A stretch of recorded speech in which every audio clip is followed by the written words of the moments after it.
Exacto.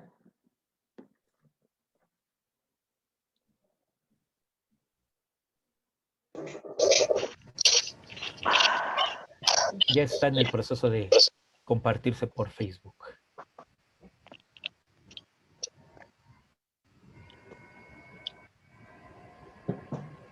Pues sí, ya estamos al aire por Facebook. Pues arrancamos de manera formal este espacio. Muchísimas gracias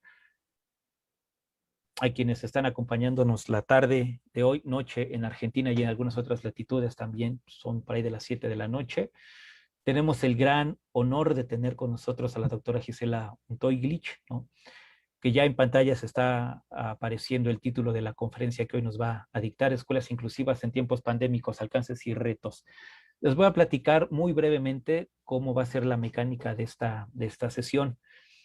El doctor Gabriel, colaborador, miembro, fundador de este colectivo, Grupo Multidisciplinario de Académicos Aragón, dará unas palabras de bienvenida, introducirá de manera muy rápida al tema de la conferencia, después pasaríamos a que la doctora Untoiglich desarrolle su trabajo, unos 45, 50 minutos aproximadamente, ¿no?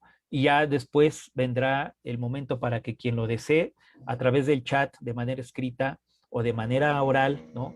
Se puedan abrir micrófonos y compartan y comencemos un diálogo abierto, que es, creo, también un momento muy enriquecedor en este tipo de eventos, ¿no? Antes de continuar con la dinámica, queremos recordar a un amigo, a un académico, a un profesor historiador que participó con nosotros en estas mesas apenas el 26 de marzo, investigador del Instituto del Instituto de Investigación sobre la Universidad y la Educación, el ISUE de la UNAM, que hace 2 días más o menos, ¿no, Napo? Falleció y nos dolió muchísimo la pérdida, ¿no? Gabo quería comentar algo al respecto. De mi parte sería todo. Muchas gracias nuevamente y continuamos con el evento. Muchas gracias, Omar. Buenas tardes a todos. Un fuerte abrazo, fraterno abrazo a la distancia a todos, compañeros y compañeras que identificamos ahorita. Tenemos de Brasil, de Argentina, de Uruguay, de México, naturalmente, y de todos los demás países hispanoparlantes. Muchísimas gracias por estar aquí con nosotros, por compartir esta mesa con la doctora Gisela Untoiglich, cuyo tema es Escuelas Inclusivas en Tiempos Pandémicos, Alcances y Retos. Doctora, de antemano, muchísimas gracias por aceptar nuestra invitación. Y antes, doctora Gisela, si nos permite, como ya comentó el compañero Omar, recordar tan solo, digamos, de manera rápida al doctor José Raúl Domínguez Martínez, quien falleció la madrugada de ayer, investigador del ISUE de la UNAM, gran amigo, compañero, colega, familiar, padre, una persona que se destacó siempre por ser alegre, afirmativo, positivo, una persona con la que uno podía siempre sonreír y reír y al mismo tiempo aprender. Dejó muchas enseñanzas aquí en su camino por este mundo, ¿sí? La verdad, le agradecemos mucho el tiempo que compartió con nosotros, la mesa que nos brindó el pasado 26 de marzo, y el grupo multidisciplinario de Académicos Aragón, pues, se une al dolor que embarga a sus amigos, seres queridos y, por supuesto, pues, familiares. Donde quiera que esté, le mandamos un fuerte abrazo al doctor Raúl, que descanse en paz. ¿Sabes a quién te Pues bien, como comentábamos, la doctora Gisela Untoiglich, ¿sí? De la Universidad de Buenos Aires. Voy a leer brevemente algo de su comentarios breves sobre su currículum, porque es extenso y tan solo leerlo nos llevaría más de la mitad de toda esta sesión. La doctora Gisela Untoiglich es psicoanalista, doctora en psicología de la Universidad de Buenos Aires, codirectora del programa de actualización, problemáticas clínicas actuales en la infancia, sus implicancias subjetivas, vinculares y educacionales, del posgrado de la Facultad de Psicología de la Universidad de Buenos Aires. profesora invitada por diferentes universidades extranjeras, Facultad de Psicología, Universidad Diego Portales y Universidad Alberto Hurtado de Santiago de Chile, Universidad de la República de Uruguay, UNICAMP, Universidad Estadual de Campinas, Facultad de Ciencias Médicas de Brasil, Universidad Estatal del Centro Oeste, Irati, Panamá, Brasil, etc. Ella ganó el premio Facultad de Psicología 2005, aportes de la psicología a la problemática de la niñez, ha publicado libros y numerosos artículos en periódicos científicos de las áreas de psicología y educación. Miembro fundador del Fórum Infancias, ex Furomdi, equipo interdisciplinario contra la medicalización y patologización de la infancia. La doctora pues nos complace recibirla el día de hoy y el tema que nos está presentando es escuelas inclusivas en tiempos pandémicos, alcances y retos.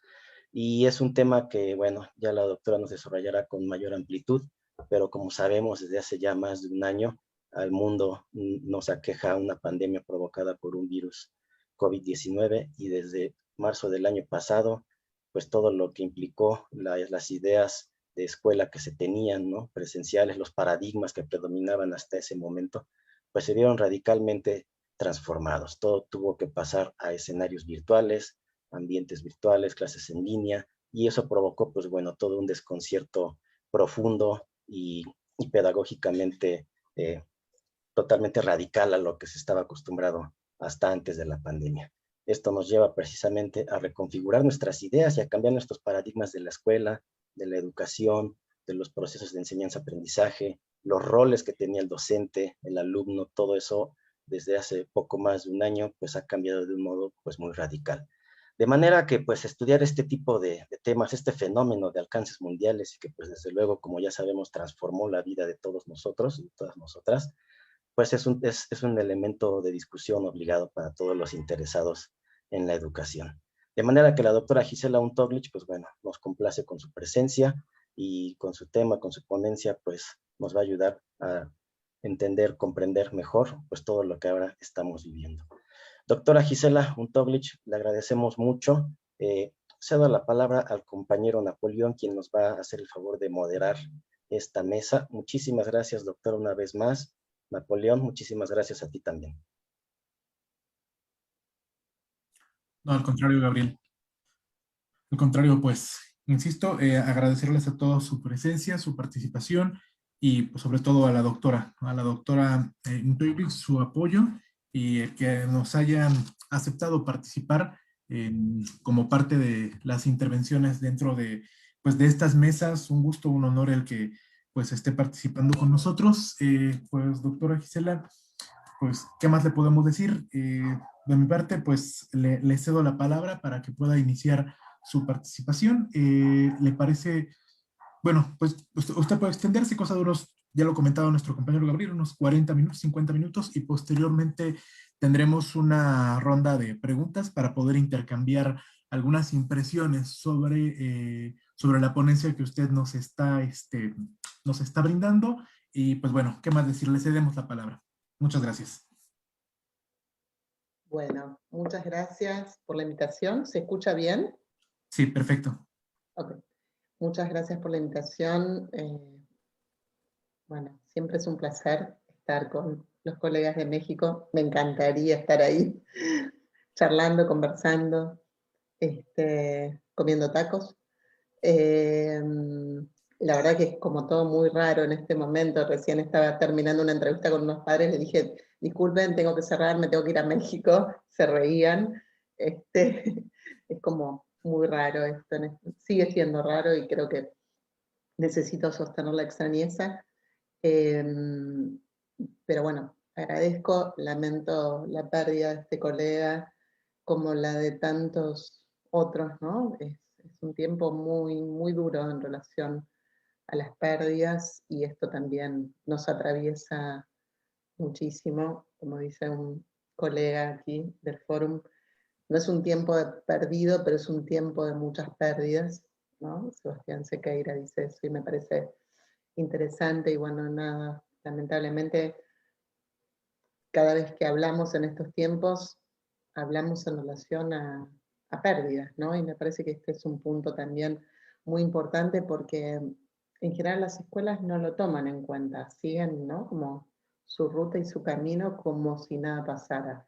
Con lo cual no podía dejar de enlazarme a esta pérdida, porque no puedo hacer de cuenta que no lo dijeron y que no pasó, porque si no estaría además como reproduciendo algo que me parece como sumamente crítico en este momento, que es como en general una escuela que sigue como si nada estuviera pasando y simplemente, bueno, cambió el dispositivo, ¿no?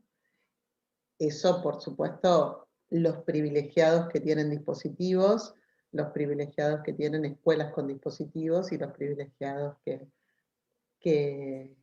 pueden acceder a ellos, ¿no? Y digo, creo que esto es como, bueno, algo de lo que también quiero mencionar en este encuentro, porque es una de las cosas que a mí más me preocupa. En principio, me parece importante señalar que cuando pensamos en la escuela, siempre tenemos que pensar en lo epocal. Sí, lo epocal desde distintos lugares. Hay un epocal que mantiene la tiranía de lo que yo llamo, que algunos autores llamamos la tiranía de la normalidad, ¿sí? Incluso muchísimos hemos escuchado a mucha gente decir, incluso a muchos profesionales, el volver a la normalidad. Y la verdad es que yo creo que primero no se puede volver a ningún lado porque el tiempo no va para atrás, el tiempo siempre va para adelante. Y segundo, la supuesta normalidad que teníamos es la que nos dejó en el lugar en que estamos hoy. Digo, con lo cual yo preferiría que no volvamos. Primero no se puede, pero aunque se pudiera, no, preferiría que no volvamos a los mismos errores que ya habíamos cometido y que nos dejaron en este lugar. Espero que podamos construir otra cosa, desearía que podamos haber aprendido algo de todo esto. No parece estar ocurriendo, pero bueno, uno siempre puede desear. Y en parte, sobre todo en relación a los niños que necesitan especialmente estrategias inclusivas, digo, toda esta cuestión de la supuesta normalidad es parte del problema, ¿no? Y la otra cuestión que suele atravesar esta época también es una idea de normalidad enlazada a una idea de felicidad, ¿sí? A una felicidad que suele ser una felicidad como producto, ¿sí? Como producto que tenemos que compartir, especialmente hoy por hoy en las redes, ¿no? Esta idea de una felicidad. Hace poquito me decía una paciente, ¿no?, que su pareja le decía, ante un reclamo le decía, bueno, quizás no todos los momentos son para publicar en Instagram, ¿no? Hay como una idea de que si el momento no tiene el estándar del publicable en Instagram, entonces no sirve. Y que si las personas no somos aquella que entramos en los estándares de las redes, entonces estamos mal y algo tenemos que hacer con esa persona para ajustarlas, ¿no? Hay una exigencia entonces de ser felices, de un modo único de ser felices y mostrarlo en las redes. Y aparece ahí la felicidad entonces como una técnica disciplinaria, como una mercancía consumible, y como una idea de que las emociones hay que domesticarlas, ¿sí? Y que además hay emociones buenas y malas, y las buenas son las que tenemos que promover y las malas descartar. Podrían no existir. Con respecto a la infancia hay una idea especial de que los niños son felices. Y son felices porque nosotros supuestamente le damos todo, entre comillas, para que lo sean, con lo cual nos cuesta muchísimo ver el sufrimiento de los niños, porque además, si los niños están sufriendo, entonces es porque los adultos estamos haciendo algo mal. Y obviamente, mejor no revisar eso, con lo cual, mejor pensar que los niños son felices. Y si no son felices, es porque en todo caso habrá algo anormal en su cerebro que habrá que ajustar. Por otro lado, también lo que vemos es que no hay espacio para el dolor, ¿sí? Hay poco espacio para el dolor, no hay espacio para el sufrimiento en esta época, y mucho menos para las diferencias. Y esto también va en esta idea de normalidad, que además es una idea de normalidad que siempre está ligado al poder, y al poder que tenemos los que podemos decir quién es normal y quién es anormal. Por supuesto, en ese poder nosotros somos los normales, y hay esos otros, los diferentes, son los anormales, ¿no? Cábanas e Illus hablan de la japicracia, me parece un excelente concepto para pensar en esto, el deber de ser felices, ¿no? Y la imposición de ser felices en relación a esto que yo llamo la tiranía de la normalidad, entendiendo además que la normalidad siempre es una construcción epocal y biopolítica de quienes tienen el poder de construir subjetividades ajustadas a lo normal. Pero esto no es un dato menor, es un dato muy complejo en la infancia, y cómo la sociedad entonces construye ciertos parámetros a los cuales los sujetos que se tienen que ajustar. Y los sujetos que no se ajustan quedan fuera, ¿sí? ¿Y por qué necesitamos eso? Porque necesitamos clasificar para que ese desconocido pase a ser un conocido anormal. Muchas veces cuando hablamos con las escuelas, lo primero que nos preguntan es, ¿cuál es el diagnóstico de este chico? ¿Qué es? Yo muchas veces, bueno, es un niño, es morocho, es rubio, es alto, es bajo, es un montón de cosas, ¿sí? Ahora, ¿por qué las escuelas necesitan la clasificación, ¿sí? Para entonces entender qué le pasa a ese niño? ¿Por qué no la idea de preguntar, bueno, a ver, ¿cómo lo ayudamos? ¿Cómo lo ayudamos a que esté mejor? Porque sobre cómo lo ayudamos, yo puedo decir un montón de cosas y puedo pensar con ese docente, con esa directora, un montón de estrategias, ¿sí? Ahora, si yo le pongo un título, si yo le pongo, como dice Juan Bassen, un nombre impropio, ¿sí? A eso que le pasa. Primero, pierdo de vista quién es ese niño, pierdo de vista a Juan, a Gabriel, a María, ¿sí? Y paso a tener un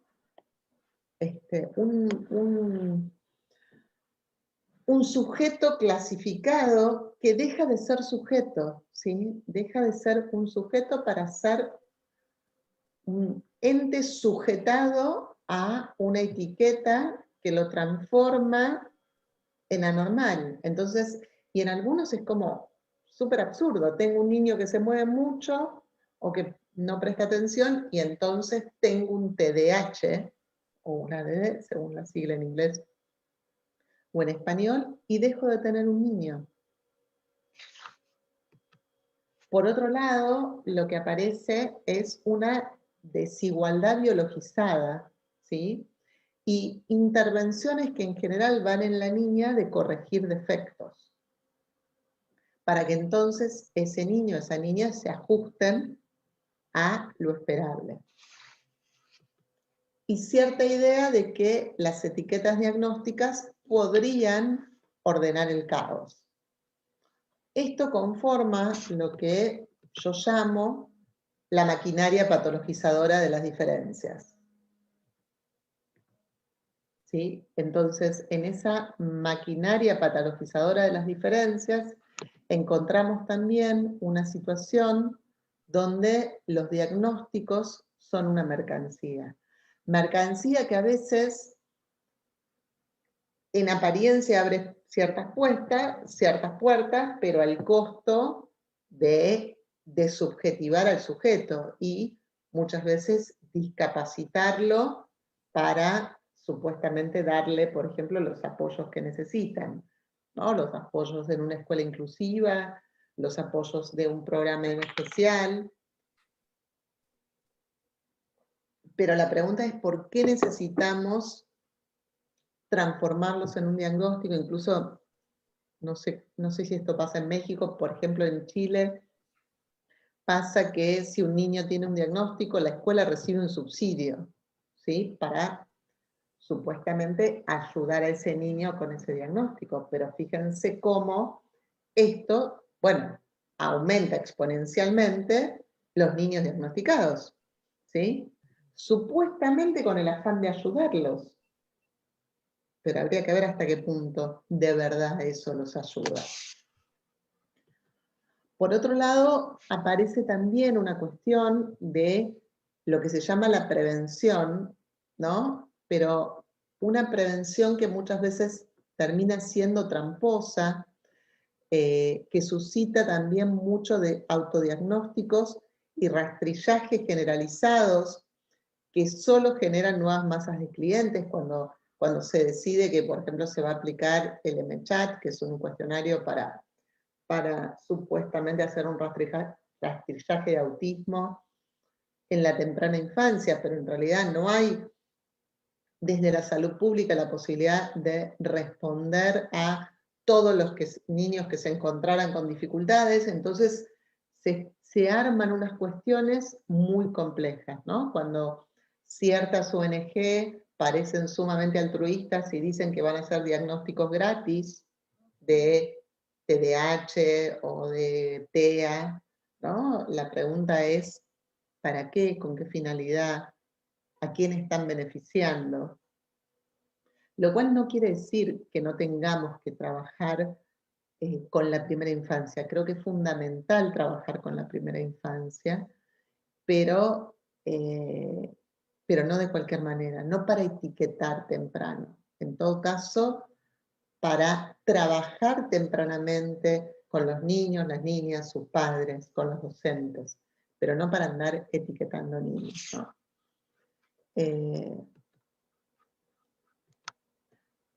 Todo lo que suponga entonces una inadaptación escolar será diagnosticado como carencia, enfermedad, disfunción individual y por lo tanto remitido a las técnicas médico-psicológicas o médico-químicas. Y esto va, ¿no?, construyendo esto que yo llamo la maquinaria patologizadora. La maquinaria patologizadora y medicalizadora que no necesariamente muchas veces está iniciada por médicos. Cuando nosotros hacemos una crítica a esto, no es una crítica a la medicina, sino es una crítica a cierto modo de mirar las infancias, de mirar las diferencias. Esto ya venía pasando, ¿sí? Nada de lo que estoy diciendo es nuevo, ni lo inventó la pandemia, y sobre esto veníamos trabajando hace muchos años ya. Cuando digo, hablo en plural, tiene que ver con un colectivo con el que venimos trabajando juntos hace 15 años, por lo más de 15 años, que es el Fórum Infancias, que es un grupo que justamente trabaja contra la patologización y medicalización de las infancias y adolescencias. Ahora tenemos un nuevo contexto, que es el contexto de la pandemia, y que viene a decirnos y a mostrarnos ciertas cosas, ¿no?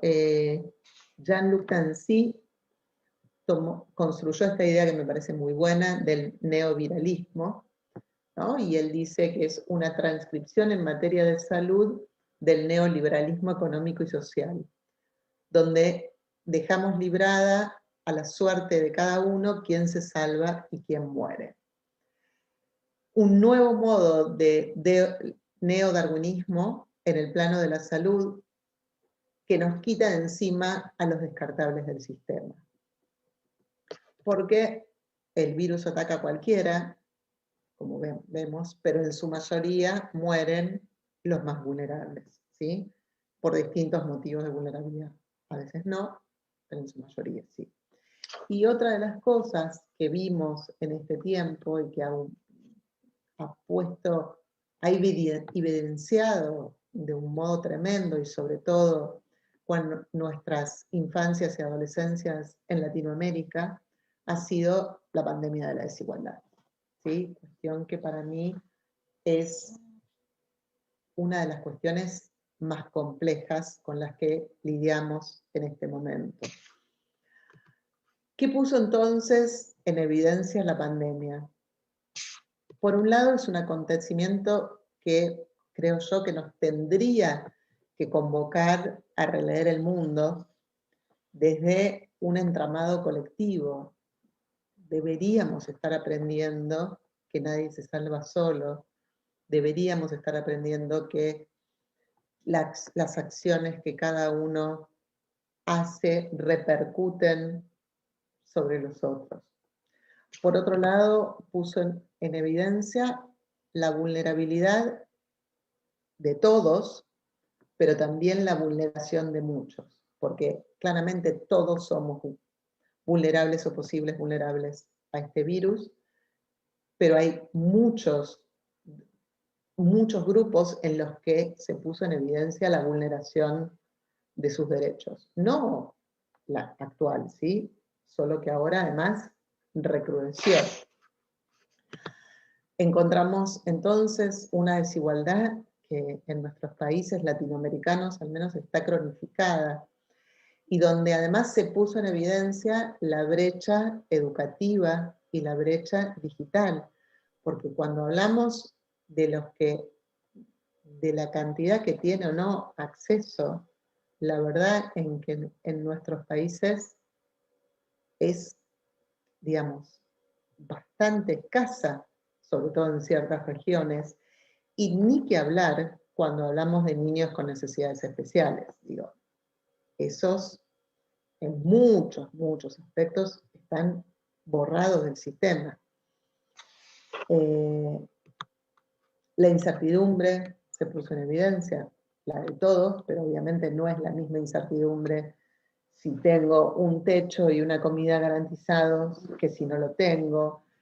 Si puedo darme el lujo de quedarme en casa, primero porque tengo una casa y segundo porque me puedo dar ese lujo, o si tengo que salir a trabajar sí o sí, porque si no trabajo hoy, no tengo cómo hacer que coma mi familia. Digo, cuestiones que, si bien, digo, porque hay algo que nos pasa a todos con esto que pasa, y a diferencia de muchas otras cosas que les pasaban a nuestros estudiantes o a nuestros pacientes, que a nosotros no nos pasaban y que tratábamos de entender, hoy la pandemia nos pasa a todos, pero no nos pasa a todos de la misma manera. No nos pasa igual una pandemia si tenemos esto, un techo, comida, acceso a internet garantizados, que si no lo tenemos. Entonces no es la misma pandemia lo que le pasa a todos. Y en esto hay distintos niveles de responsabilidades. También encontramos y puso en evidencia en la pandemia las máscaras de la hipocresía. Hay vidas que cuentan más que otras. La precariedad de las vidas. ¿Quiénes cuentan como humanos? ¿Quiénes son los descartables de siempre? La exclusión social. Otra de las cuestiones que puso muy en evidencia es la sobrecarga de las mujeres, sobre todo las madres, y sobre todo, ni que hablar, las madres de los niños con discapacidad, ¿sí? Que han quedado a cargo de estos niños sin recursos, sin ofertas de ayuda y de convocatoria, ¿no? Por lo tanto, digamos, un libro que sacamos el año pasado con Graciela Schieber, que se llama Las promesas incumplidas de la inclusión, creo que está mucho más pregnante aún en este contexto, ¿no? Ese libro fue escrito antes, prepandémico. Pero hoy está como mucho más fuertemente esto de las promesas incumplidas de la inclusión y lo que llamamos nosotros los caídos del mapa escolar de la inclusión. Cuando me invitaron a dar esta conferencia me puse a investigar un poco qué es lo que estaba pasando especialmente en México. Le pedí a algunos colegas, amigos, que me cuenten que trabajan en educación, algunos incluso trabajan cercanos a la Secretaría de Educación, qué era lo que estaba pasando en relación a la pandemia, a las estrategias de inclusión, y la verdad es que, bueno, las cifras dan tristeza, ¿no? Bueno, en algunos de los documentos que leí decía esto, ¿no? En México se calcula que hay casi 900.000 niños de 0 a 18 años con una discapacidad, solo el 46% asiste a la escuela. Esto es datos anteriores a la pandemia, ¿no? Y únicamente el 5,2 ha cursado cuanto menos un año de educación superior, ¿no? Con lo cual, ya de por sí, que el 46% de los chicos con alguna discapacidad asiste a la escuela ya era una cifra mala, ¿sí? Cuando supuestamente todos los niños tienen derecho al acceso a la educación. Y en eso, más aún, en relación a esta situación en particular, bueno, lo que he leído es que como que no hay oferta, ¿sí? Y que, por ejemplo, tomaba distintos casos, ¿no? Me puse a investigar distintas cuestiones, pero bueno, por ejemplo, a los niños con autismo no se les ha dado estrategias, muchas de las escuelas privadas que trabajaban con estos niños tuvieron que cerrar porque no se pudieron sostener y porque no recibieron ninguna ayuda para poder sostenerse, y las públicas no ofertan recursos, con lo cual los padres están muy solos en este momento con estos niños, y especialmente, bueno, como decía antes, las madres. Me encantó una frase que encontré, ¿no? Que decía: los profesores no reciben capacitación y todo queda en un echeleganismo.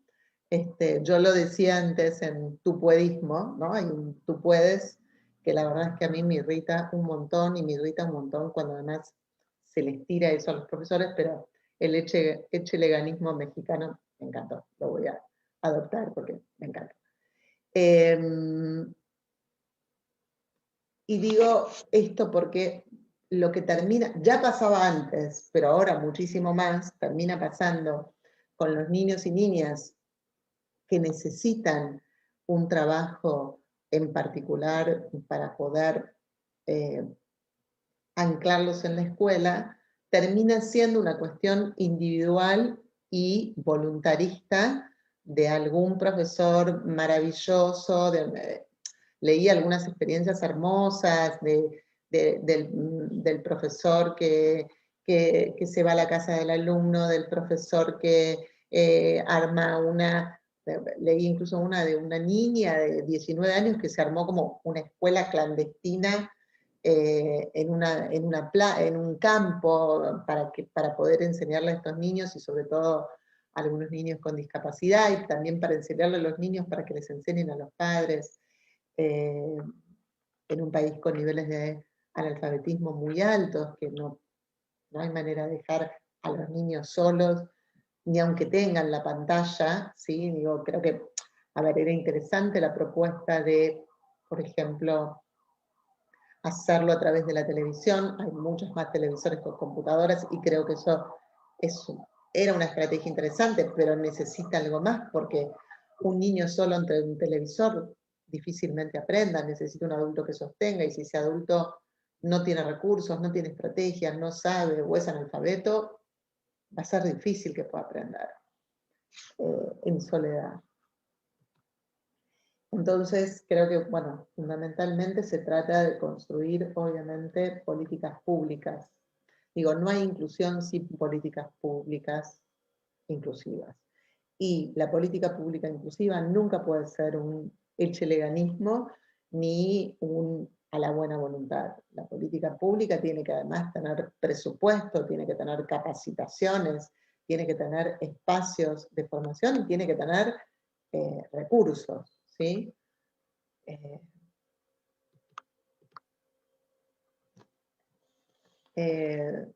Sardel Jacobo, que es una pensadora mexicana que me interesa mucho y por eso, bueno, la fui a leer cuando pensaba en armar esta conferencia.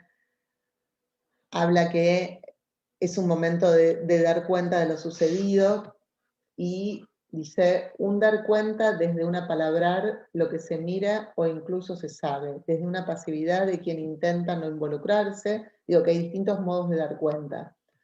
Otro dar cuenta que implica un darnos cuenta asumiendo que uno se da cuenta de lo que pasa y lo involucrado que se está. Un dar cuenta como un ajuste de cuentas en el que las implicaciones son mayores de tal modo que incluso se pida que se dé cuenta. Y finalmente, un dar cuenta en la que se dan o no las condiciones que gestan igualdad o desigualdad. Y me pareció muy interesante esta frase, ¿no? Ella dice, no son las personas las que son iguales, sino las condiciones que permitan o no estar en estado de igualdad. Me resultó muy interesante además la idea de estar o no estar en estado de igualdad, que no tiene que ver con la capacidad o no capacidad de cada persona, sino de cuáles son las condiciones. Y a ese punto quiero entrar ahora. Pensando en tres preguntas, ¿sí? Por un lado, ¿cómo pensar entonces en este contexto la escuela para todos y para cada uno? ¿Cómo alojar la otredad en la escuela para todos? ¿Y cómo se sostienen singularidades en tiempos de arrasamientos subjetivos? En ese sentido, quería volver a un viejo esquema, ¿sí? Para hacer un rastreo histórico de esto, brevísimo, ¿no? Teníamos una época en la que los niños que tenían alguna diferencia, alguna necesidad en especial, estaban fuera de la escuela. Luego se armaron escuelas especiales para ellos, pero estaban afuera del sistema. En los años 90 empezó a hablarse de integración, pero eran, digamos, como espacios donde estaban esos niños, pero no estaban de verdad integrados con los otros, y luego comenzó a hablarse de inclusión. Ahora, incluso en esta inclusión, si ustedes ven, y traje porque es un esquema que está en internet y se usa un montón y parece como que avanzamos un montón, pero si lo ven con detalle van a ver que los normales, entre comillas, somos todos iguales, que les hacemos o no el favor de hacerle el lugar a esos que son diferentes, que son los anormales, ¿sí? Que los podemos poner, pero que nosotros los normales somos todos de una manera. Y ellos son, pobrecitos, los diferentes que ahora los vamos a incluir. Que, por supuesto, vamos a ver si los vamos a incluir o no. Entonces, lo que quiero decir para poner en cuestión esto, por un lado, es que las diferencias ya están en la escuela, que ya no podemos preguntarnos, o no deberíamos poder preguntarnos, si ese niño va a tener o no lugar en nuestro sistema, porque las diferencias están. Por otro lado, que los sistemas no son ni tan cerraditos, ni tan prolijitos, y que en ese sistema somos todos diferentes, pero que además somos en función de la relación con los otros, ¿sí? Que no hay individualidades individualizadas, ¿sí? Que todo el tiempo estamos en relación con otros y otras que nos determinan, que nos transforman, que nos conforman, que nos constituyen. Y que todo eso es parte de lo que nos pasa, lo que le pasa a nuestros estudiantes en las escuelas. Por otra parte, algo que me parece fundamental, y es pensar que para muchos de nuestros estudiantes, la escuela es a veces la primera y muchas veces incluso la única oportunidad que van a tener estos niños y estas niñas. Con lo cual, la escuela no debería poder darse el lujo de perder a tantos niños y niñas, porque esos niños y niñas que se le pierden hoy al sistema, difícilmente los podamos volver a hacer entrar. Y eso no es responsabilidad de los niños y niñas, es responsabilidad del Estado principalmente. ¿Sí? Tampoco es responsabilidad de una maestra o de un director. Entonces, es fundamental para mí que entendamos eso. Porque en ese sentido, la escuela, como promesa, es la escuela que proyecta futuro, pero que a su vez modifica sentencias presentes. Que construye, que no construye solo para el futuro, que construye en el aquí y ahora para poder abrir nuevas perspectivas. Es decir, que si en este momento para tantos niños la escuela no está funcionando, y eso va más allá de la presencialidad o no, la presencialidad o no es una decisión sanitaria que respeto absolutamente. Me resulta más difícil cuando todo funciona en un país y todo está abierto menos la escuela, es raro.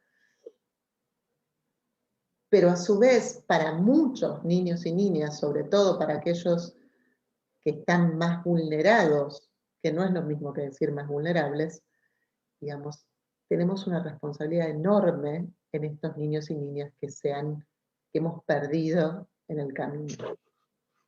No, digamos, el otro punto es que se dice de esos niños y niñas que han desertado.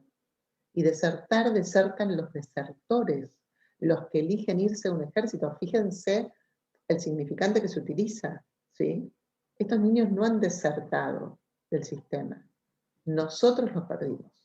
Con lo cual, si nosotros los perdimos, tenemos la responsabilidad de ir a recuperarlos. Y en ese sentido, quiero entrar ahora específicamente en cómo pienso, en cómo pensamos la inclusión para que esa inclusión sea posible.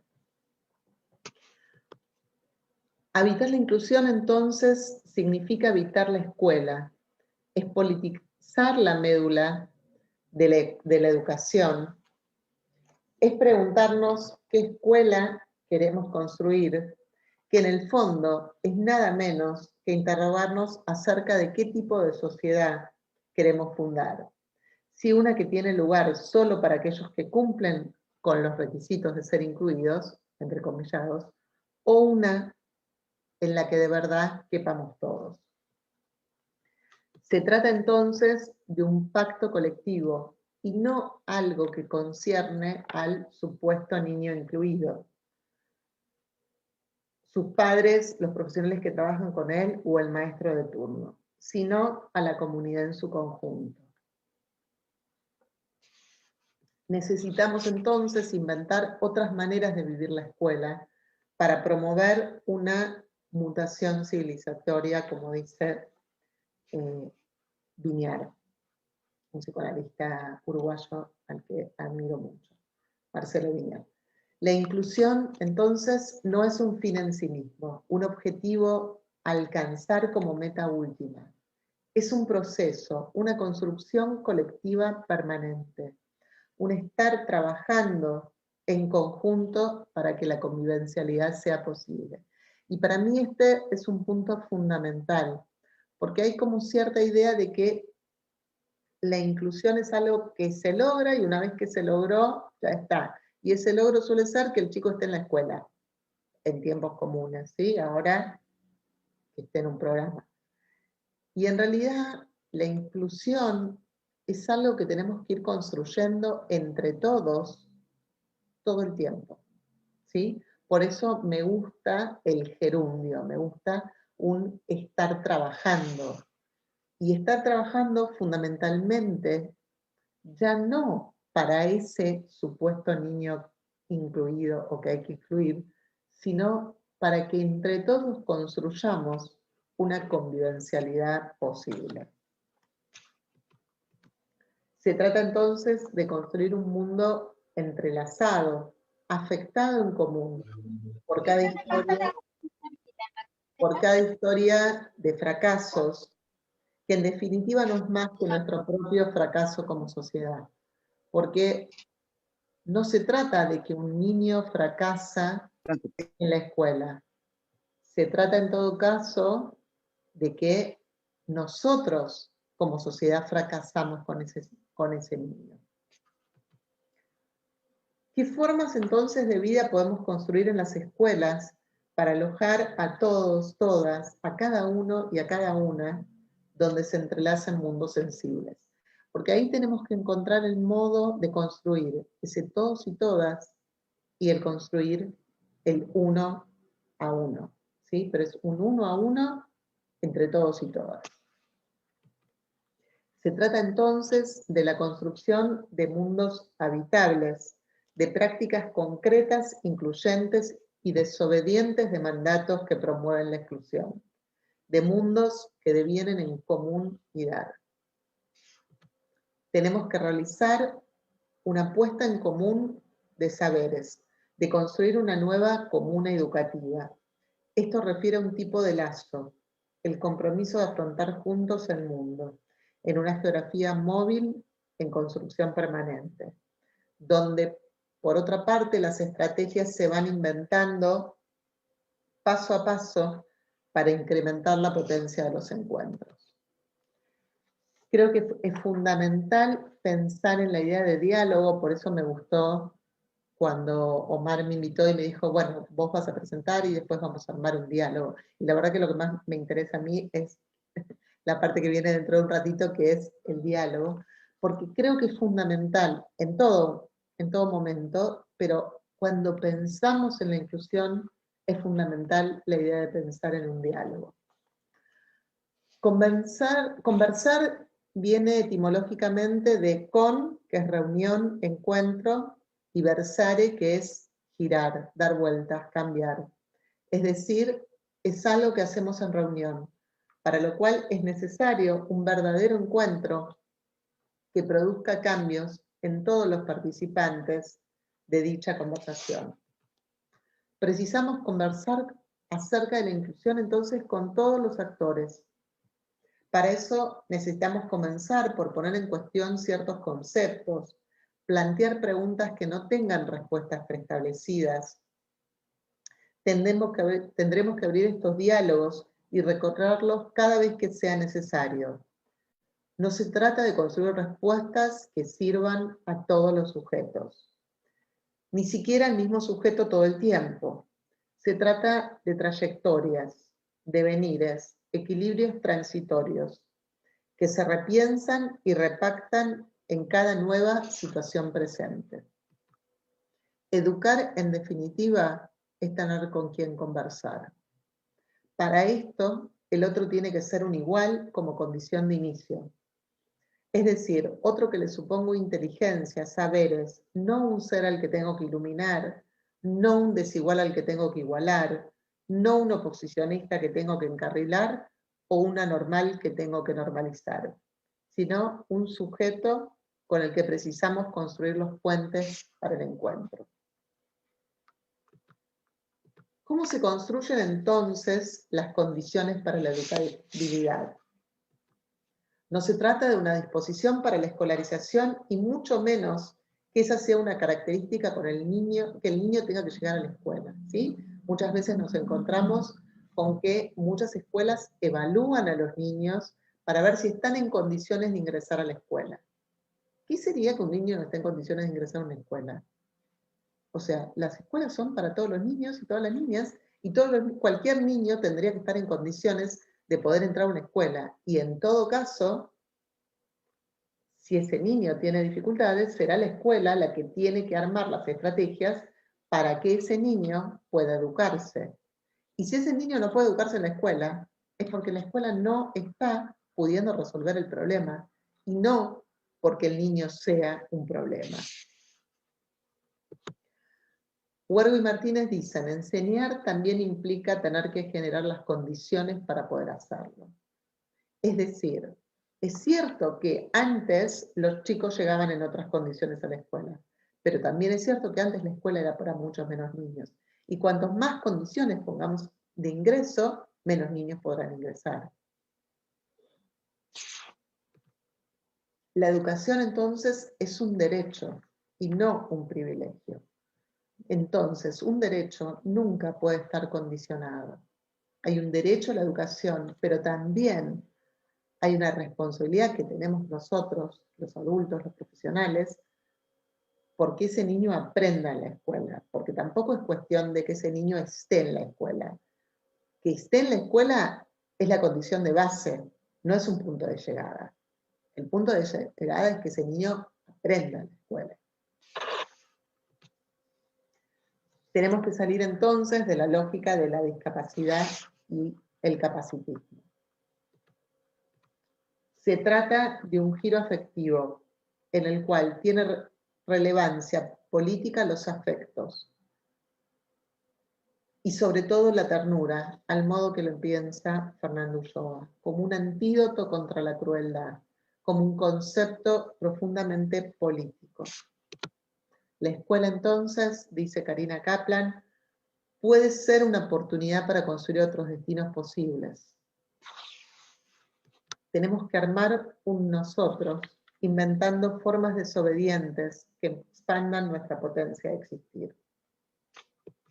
Retreger la trama en un trabajo plural, cuidadoso y atento de la otredad, dejando preguntas entreabiertas, aceptar la interpelación del otro y apostar a la construcción colectiva de la nosotredad. Pensar en compañía la situación educativa, plantear interrogantes que abran nuevos devenires, promover experiencias transformadoras. Se trata de pensar las transformaciones para transformar los pensamientos que promuevan otras experiencias que posibilitarán producir otras subjetividades. La idea sería una escuela como estar juntos, y estar juntos en el afecto, afectar y ser afectados por el encuentro con los otros. Una escuela como oportunidad donde construir otros destinos posibles. Pasar de qué es la inclusión o la convivencia con las diferencias a qué nos pasa con la inclusión y qué nos pasa con las diferencias. Pensar el concepto de hospitalidad como hospedar a otro, a cualquiera, y esto involucra una responsabilidad ética. Salir de la trampa de la tolerancia. Me resultó muy impactante una vez que fui en la Ciudad de México al Museo de la Tolerancia, ¿no? Dije, ¿por qué le pusieron ese nombre? ¿Por qué Museo de la Tolerancia? ¿No? Museo del respeto, museo del encuentro con otros, museo de la historia de las dificultades, pero la tolerancia es un concepto complicado y muchas veces se usa para pensar la inclusión, ¿sí? Como una idea de tengo que tolerar al otro. Y la verdad que no se trata de tolerar, se trata de quererlo, se trata de incluirlo, se trata de aceptarlo, se trata de entenderlo, se trata de empatizar. Tolerarlo es tramposo. Le hago un lugarcito ahí a un costado. Tenemos que entender entonces que la educación y la clínica siempre son conceptos políticos. Voy a ir terminando con algunas ideas para que después las podamos debatir. Distinguir la individualidad como algo propio, algo que trae cada sujeto de la singularidad, como un punto de llegada, de anudamiento de subjetividades atravesadas por lo epocal. A la escuela llegan individualidades y el desafío es transformarla en singularidades atravesadas por otredades que nos transformen. Construir tramas de confianza. Sin confianza no hay pacto, no hay entrega posible. Los múltiples procesos de enseñanza-aprendizaje no se instalan, porque para aprender, fundamentalmente, tengo que confiar en la guía del otro, en su sostén. Por otra parte, es fundamental y en este tiempo más que nunca, sostener a los que sostienen, ¿sí?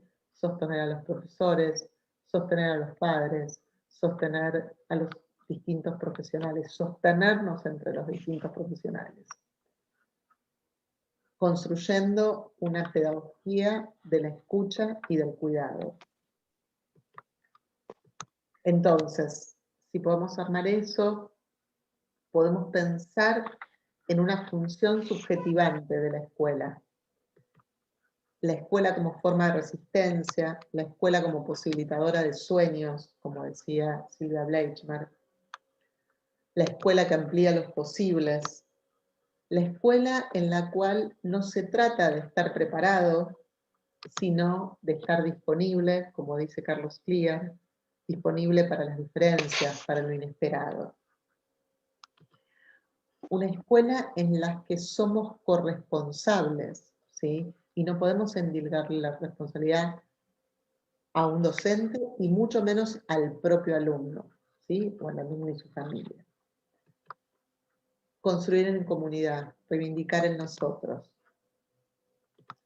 expandir nuestra posibilidad convivencial y nuestra potencia de existir. El otro de la ética es un ser vivo con el que se establece un vínculo en el que nos afectamos mutuamente y puede potenciarnos o despotenciarnos. Desde la ética del encuentro, dice Denis Nachmanovich, cuidar al otro no es lo que hago por su bien, sino lo que hacemos para potenciar nuestra vida común. Y finalmente, el desaliento es una actitud política. La esperanza también lo es. Bueno, muchas gracias. Estuve puntualísima. Y bueno, abramos entonces al intercambio, al debate, a las preguntas, a los comentarios. Yo vi que se iban escribiendo cosas, pero como estaba compartiendo la pantalla, yo no llegué a leer el chat. Así que bueno, si alguien lo hizo, y hay algún comentario que quieran, con el que quieren intercambiar, adelante. Bueno, los escucho atentamente. Sí, muchas gracias. Esta sección corresponde, Ana. Solo quería decir algo. Se vale aplaudir, ¿no? Creo que debimos haber recibido a la doctora Utogilich con un buen aplauso. Ahora que termina su presentación, creo que se vale aplaudir y es un buen momento para dedicarle un fuerte y caluroso aplauso por estas reflexiones tan interesantes, ¿no?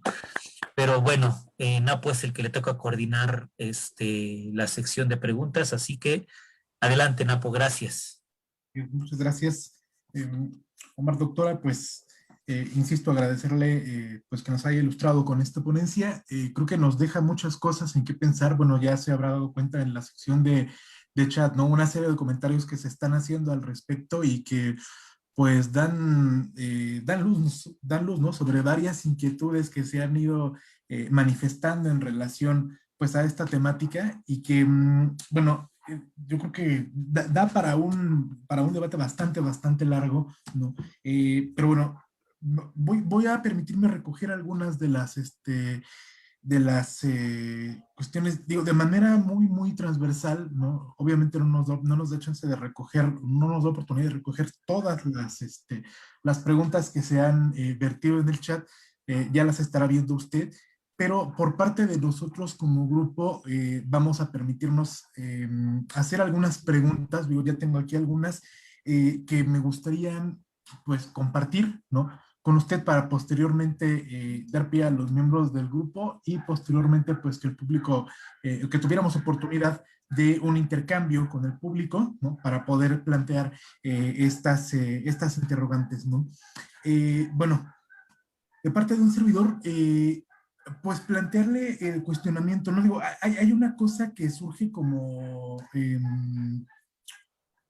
latente, ¿no? Respecto, por ejemplo, en este caso, ¿no? De la integración, la inclusión, y en el caso, por ejemplo, de entornos de educación especial, doctor. Yo particularmente pienso en el caso de Comenio, ¿no? Cuando uno piensa en estos entornos pre-pandemia, post-pandemia, ¿no? La pregunta que leería, una de las preguntas que leería, ¿no? Es, ¿cómo tendríamos que leer, por ejemplo, ¿no? A Comenio, ¿no? y a documentos, por ejemplo, como la didáctica magna, ¿no? Antes y después de la pandemia, ¿no? Estas cuestiones que Comenio nos plantea respecto a la importancia de los sentidos, ¿no? En torno a la construcción de aprendizajes. ¿Cómo es que es necesario hacer una relectura, por ejemplo, de Comenio respecto a esta prevalecencia de los entornos virtuales de aprendizaje? ¿En qué sentido influye, ¿no? esa prevalecencia de los entornos virtuales respecto a hacer una relectura de lo que implica, por ejemplo, la didáctica, ¿no? Yo me permitiría hacer una primera pregunta en ese sentido. Y otra cuestión que usted marcaba como importante, ¿no? La parte o la situación de la cuestión emocional, ¿no?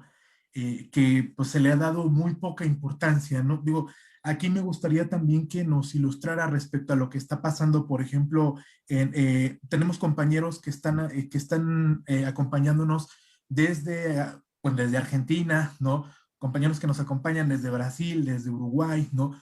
Pero, no sé, esta es una hipótesis muy personal. Uno quisiera pensar que por cuestiones a lo mejor de política internacional o de justamente de una prevalecencia de la eficacia antes de cuidar los procesos, pues esta cuestión de la educación emocional se ha descuidado, ¿no?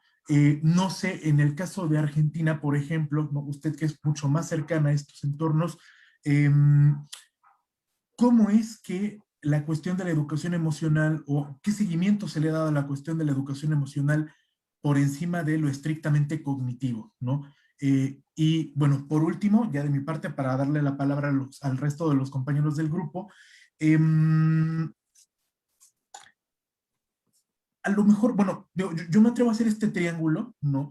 En el caso, por ejemplo, de la educación especial, voy a este campo, ¿no? De repente se presenta una situación un tanto delicada, ¿no? En entornos justamente de educación especial, cuando se habla de el tratamiento con los menores de edad, ¿no? Y hasta dónde es que el tratamiento con un menor de edad, ¿no? En el marco de esta situación de los procesos de enseñanza, aprendizaje, ¿no? Puede llegar a interpretar, ya soy puntual en esta cuestión del triángulo, ¿no? Lo emocional, ¿no? La subjetividad y lo que recientemente se conoce o lo que recientemente se le llamó como bullying, ¿no? O sea, ¿hasta dónde llega a haber como un límite entre estos tres elementos, ¿no? Que han obstaculizado, ¿no? Una potenciación justamente de una integración educativa, ¿no? En el que forzosamente tendrían que intervenir elementos emocionales, pero que, pues por cuestiones a lo mejor de legislación o de decir, pues no puedo tocar al alumno porque me van a demandar o porque pues estamos sometidos a la visión de una autoridad educativa superior, esto ha dificultado o ha mermado la potenciación de procesos educativos, ¿no? Muchas gracias, doctora, en verdad, por su presentación. Bueno, yo lo dejaría hasta ahí. No sé por parte del resto de los compañeros del grupo, pero insisto, un agradecimiento por su presentación. Si les parece, porque digo, abriste un montón, hacemos seminario todo el fin de semana, si les parece. Para varios seminarios además tenemos tema con todo lo que abriste, así que si les parece tomo algunas de estas cuestiones y después abrimos a otras. Gracias. Trato de no extenderme tanto con las respuestas para después abrir a la posibilidad de otros intercambios. Pero, perfecto, a ver, claro. ¿Cómo? Que sí, doctora Gisela, adelante. Bueno, a ver, varios temas. Uno que me gustaría aclarar, a mí mucho el concepto de educación emocional, que no sé si en mexicano se dice así, pero en español, en argentino me chirría, ¿no? Me hace como que hace un ruido ahí, ¿no? Porque hay cierta, o sea, ¿qué quiere decir educar las emociones? ¿Quiere decir clasificarlas? ¿Quiere decir que están las emociones buenas y las emociones malas? ¿Que te puedo ayudar te puedo educar las emociones para que aprendas las que son buenas y las que son malas. Digo, la verdad que el concepto de educación emocional me complica, personalmente. ¿Sí? Tengo como algo que me hace ruido. Lo cual no quiere decir que no es lo mismo que lo que dijiste primero, que es, bueno, ¿qué lugar le damos a lo emocional? Ahora, no es que todo lo que entra en la escuela hay que transformarlo en educable, ¿sí? Digo, creo que las emociones están en la escuela, porque los que van a la escuela, los que vamos a la escuela somos sujetos, entonces no hay sujetos sin emociones. En realidad, el disparate es pensar que podría haber o sea, que podríamos educar cerebros y ahora se descubre que los sujetos tienen emociones y que si tomamos en cuenta las emociones, entonces el niño aprende mejor. Increíble. Increíble descubrimiento actual que tenemos. Digo, a ver, soy un poquito irónica porque me sale así, pero, digamos, yo creo que tomar en cuenta, o sea, que no se podría no tomar en cuenta lo emocional. Digo, no sé cómo hacen para no tomar en cuenta lo emocional, porque somos sujetos atravesados por nuestras emociones todo el tiempo, que las emociones no se educan, no se adiestran, no se someten, que con las emociones se las pone en juego, se trabaja, se abordan. Creo que una parte muy compleja de este tiempo es que no escucho espacios donde se les pregunte a los niños cómo están, ¿sí? ¿Cómo le están pasando? ¿Qué les está pasando a ellos? Cuando los niños hablan de la escuela, bueno, acá algunos han vuelto, otros no, depende de la situación, la mayoría de los niños te decía, extraño la escuela, pero cuando vos le preguntabas qué extrañaba de la escuela, lo que te decía es, extraño el recreo, extraño a mis compañeros, extraño compartir la comida, extraño los programas, extraño la vincularidad. Entonces, esta escuela Zoom, que les quedó a los privilegiados, ¿sí? Porque hay unos privilegiados que tienen una escuela Zoom o similar, y una cantidad enorme de niños y niñas sin propuestas, ¿sí? O con propuestas muy pobres o con propuestas que son insostenibles por las familias, ¿sí?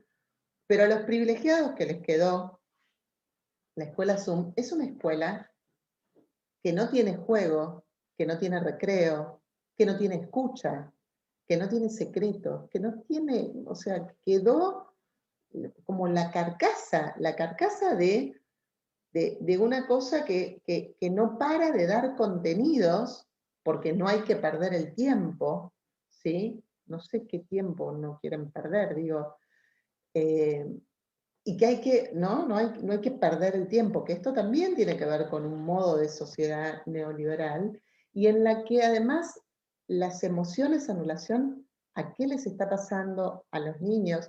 ¿Qué les está pasando a los padres de los niños? ¿Qué les está pasando sobre todo a las madres de los niños y niñas que tienen un nivel de sobrecarga y de exigencia entre lo escolar, la casa, el trabajo, muchísimas de ellas?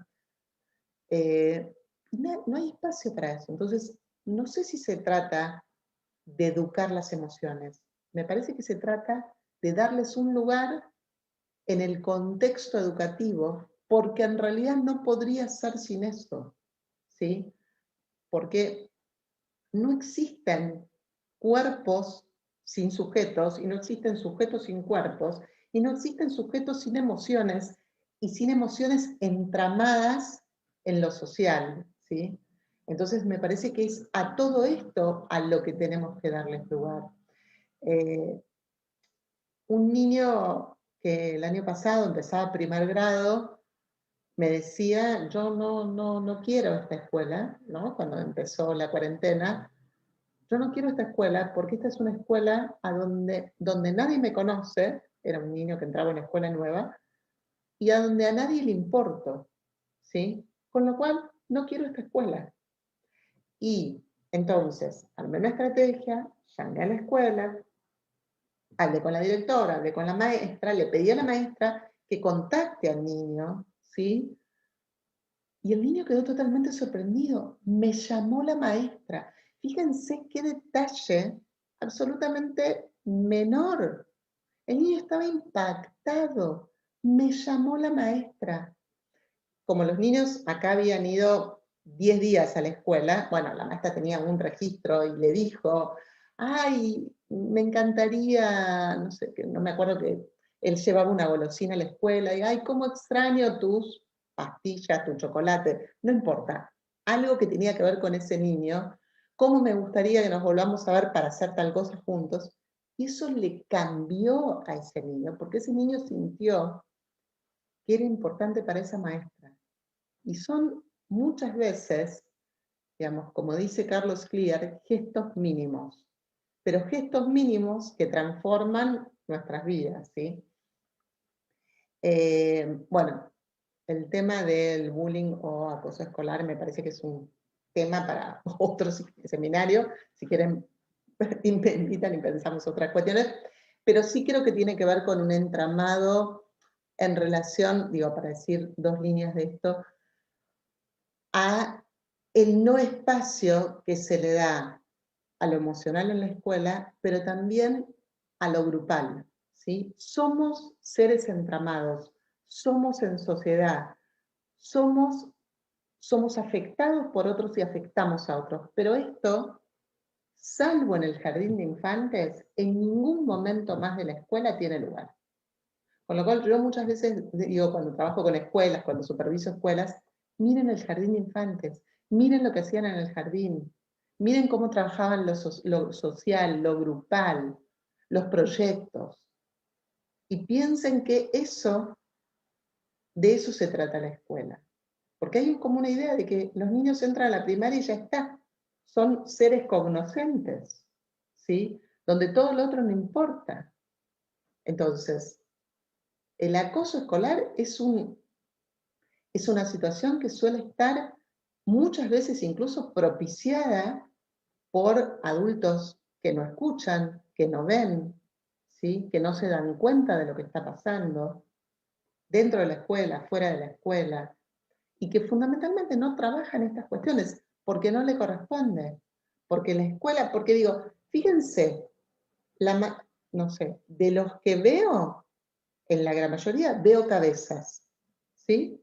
Y hay una idea de la escuela de que trabajamos con cabezas y que las cabezas no son sujetos, ni cuerpos, ni contextos, ¿sí? Y nos quedamos así, en el cuadradito, ¿sí? Pero este cuadradito está acá y muchas veces está en la escuela presencial, la gran mayoría de las veces.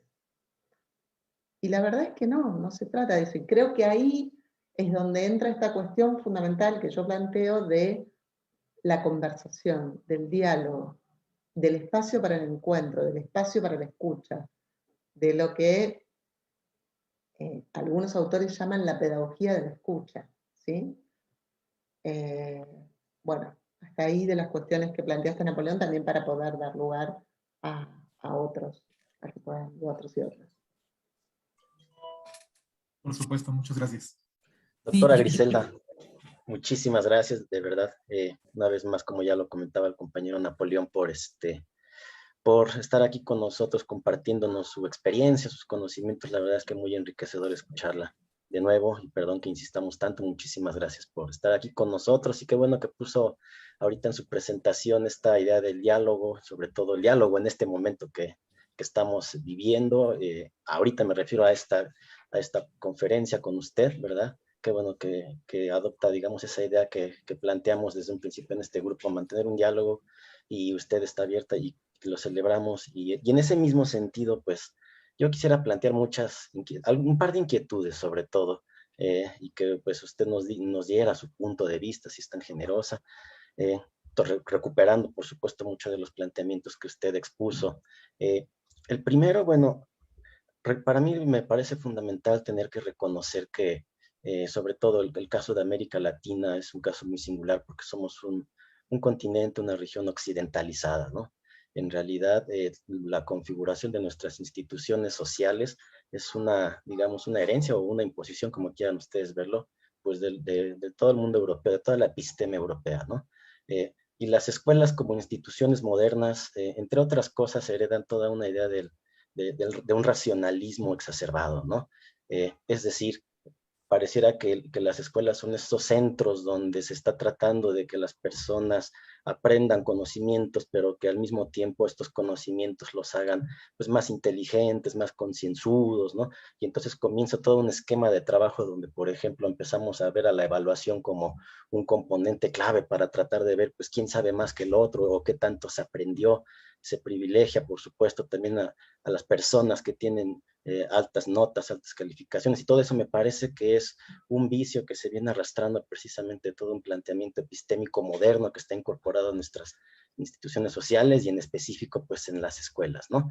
Con todo lo que usted nos expone, doctora, a mí me surge una duda, o sea, ¿cómo pudiéramos nosotros como región, como Latinoamérica, transitar a un modelo de escuela, a un concepto de educación distinto al que tradicionalmente hemos cargado, ¿no? Me parece que allí, bueno, ya con su planteamiento, con su ponencia, nos da muchos conceptos, muchas ideas distintas para nosotros poder ir, de alguna manera, ir cambiando la manera en la que nosotros nos interactuamos con los demás dentro de las escuelas. Pero mi pregunta es concreta, ¿cómo pudiéramos, como región, transitar un modelo de escuela donde ya dejemos de ver al otro que no entra, digamos, en esa normalidad como una normal? O sea, ¿cómo pudiéramos nosotros transitar a un modelo de escuela y de educación donde, digamos, el reconocimiento del otro sea un reconocimiento, pues, inclusivo en términos distintos a los que tradicionalmente se vienen trabajando en las escuelas? Esa sería una de las primeras inquietudes que tengo, doctora. La segunda, bueno, es consecuente con la primera, ¿sí? Nuestros sistemas educativos tienen singularidades muy concretas. Me voy a referir a un caso muy concreto, ¿no? O sea, los modelos de formación inicial para docentes, ¿no? O sea, cada país tiene un esquema para formar docentes que luego, bueno, se van a incorporar a las escuelas a dar clases, ¿sí? Allí, bueno, pues desde luego no se contemplan tantas cosas que a lo mejor sí deseáramos y que permitieran, pues, tener una idea de inclusión y del otro muy distinta a la que actualmente se maneja, ¿no? Entonces, ¿cómo formar o cómo comenzar precisamente a formar profesores para precisamente trabajar de un modo distinto la educación a como se trabaja hoy en día y donde, bueno, se despliegan un conjunto de vicios que ya mencionó usted, y cómo precisamente trabajar con los profesores que ya están ahorita en activo, ¿no? Y que traen toda una tradición pedagógica, bueno, pues muy occidental, muy moderna, lo que ya expliqué hace un momento. Esas serían mis dos preguntas, inquietudes que quisiera yo plantearle a usted, doctora, y muchísimas gracias una vez más por su presencia aquí con el Grupo Multidisciplinario de Académicos Aragón. Y bueno, son muy interesantes tus preguntas, también abren a muchísimos temas. Hay un tema, obviamente, con el tema de la evaluación, es un tema complejísimo en sí mismo, porque además tenemos la evaluación de los estudiantes y la evaluación de los docentes. ¿Sí? Sé que es un tema que en México ha sido sumamente discutido, y todo el tema de lo que son además las pruebas PISA y toda esta cuestión, que alguien lo dijo estaba acá, Mirta lo decía, dice, en el chat dice, somos espectadores de la mercantilización de la educación en tiempos neoliberales. Y esto lo visibilizó la pandemia, y creo que todo el tema, mucho del tema de las evaluaciones tiene mucho que ver con responder al mercado de las evaluaciones, ¿sí? Y digamos, al sistema que va dando premios y castigos todo el tiempo, ¿no? Que además preguntarnos quién evalúa, qué evalúa, para qué evaluamos, ¿no? ¿Qué es lo que estamos evaluando con lo que evaluamos? ¿Qué es lo que estamos premiando? ¿A quiénes premiamos? Premiamos siempre a los mismos, digamos, a los que en realidad podrían solos. Digo, yo siempre digo, bueno, a veces siento que la escuela funciona para los que no necesitan escuela. Digo, para los que podrían solos, los que podrían aprender solos. Pero en realidad los que más necesitan la escuela es todos esos otros que están justamente caídos del mapa, ¿no? Del mapa escolar, del mapa de la inclusión. Me parece que sí, que esto que traes de la formación de los profesores es un tema crucial. Creo que entrar con ciertas ideas en esa formación es muy importante, al menos con la idea de revisar los conceptos, entre otros, de normalidad y anormalidad, ¿sí? ¿De qué estamos hablando? ¿No? Esta idea que escuchamos tanto cuando vamos a las escuelas de, pero yo no estoy preparado para este, con lo cual, ¿sí? ¿Para qué está preparado? En realidad, ¿no? Digamos, con la pandemia misma, no estoy preparado para una pandemia, y no, la verdad que nadie estaba preparado para una pandemia, ¿sí? Bueno, acá tenemos que ver cómo estamos disponibles, cómo nos disponemos, creo que fundamentalmente, cómo nos disponemos a la otredad. Alguien decía en el chat, que estaba más arriba, esta idea de superar la idea de inclusión. Yo estoy de acuerdo que hay que superar la idea de inclusión, porque en realidad no se trata ya de esto, se trata de la convivencialidad misma. Y la idea de que, a ver, no podemos elegir con quién convivimos. Convivimos con otros que son muy distintos a nosotros. Y la escuela sigue en un punto seleccionando, como si uno pudiera elegir con quién convive, como si uno pudiera elegir a quién educa y a quién no. Y le pone a los niños y a las niñas la condición de que ellos tienen que hacer el esfuerzo para que nosotros los podamos educar, ¿sí? Nosotros tenemos que hacer el esfuerzo, no ellos. Ellos ya hacen suficiente con todo lo que hacen, ¿sí? Entonces, y si no funciona, no tenemos que poner a revisarnos el cerebro de los niños. Tenemos que poner a revisarnos nuestras propuestas. Y que si cada vez más quedan afuera, entonces es que la propuesta está mal. No que cada vez hay más niños con cerebros atrofiados.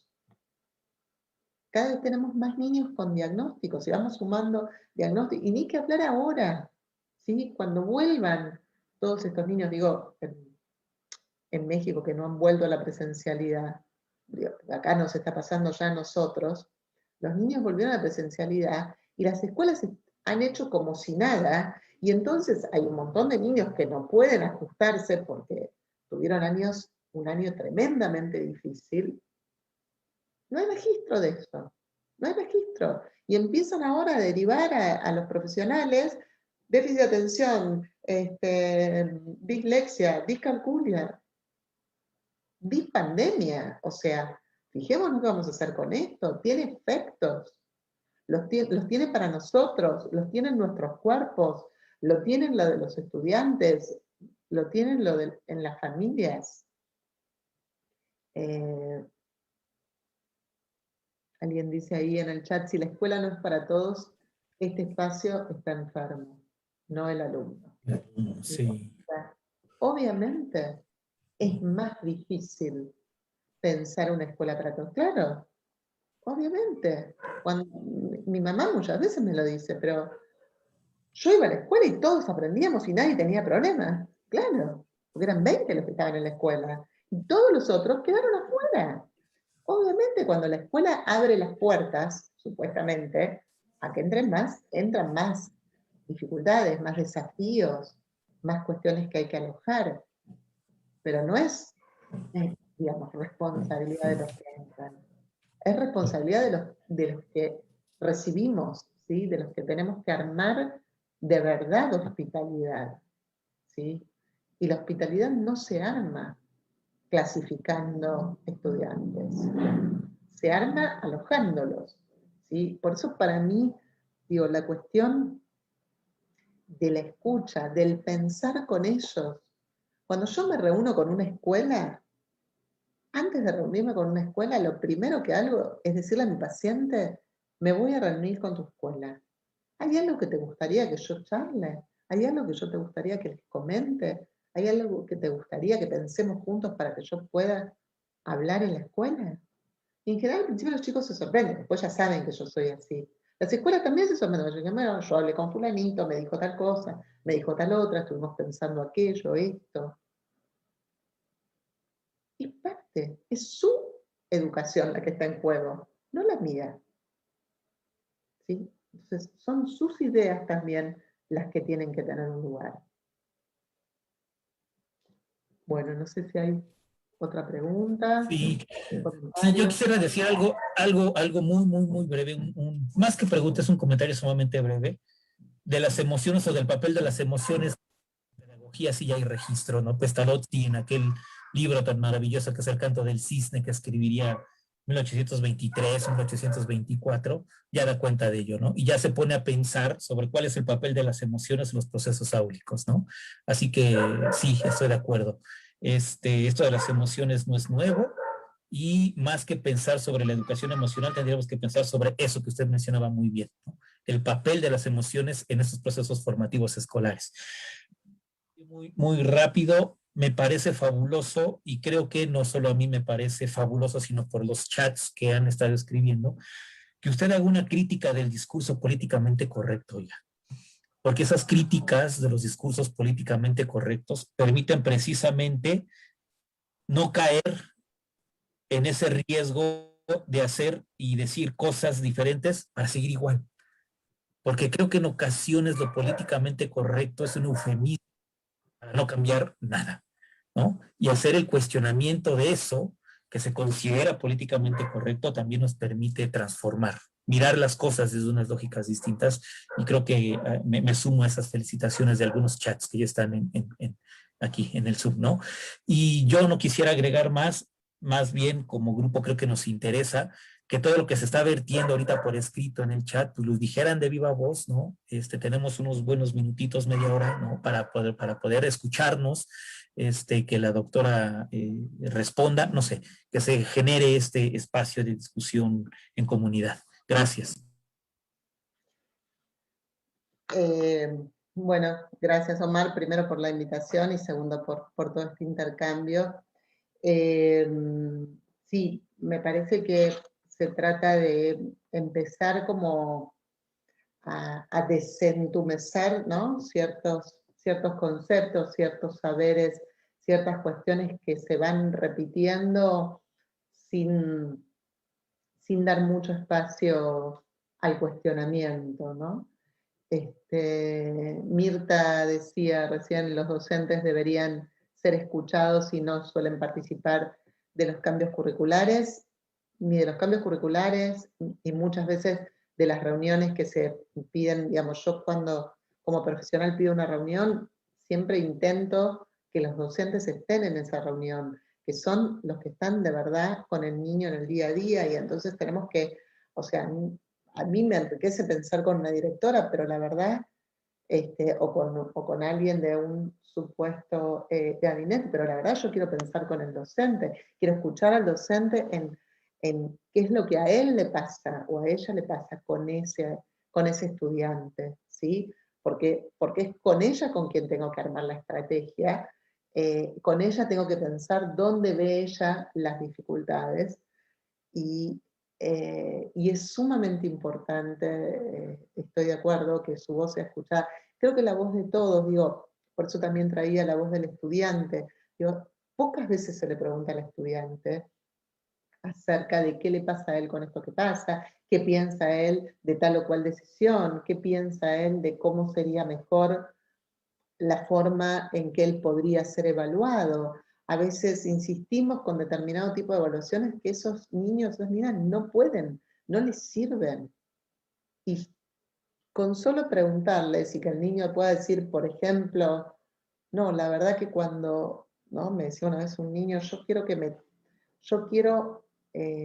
tomen oral, yo quiero poder hablar con la maestra, yo quiero mirarla y que me mire y entender si lo estoy haciendo bien o haciéndolo mal.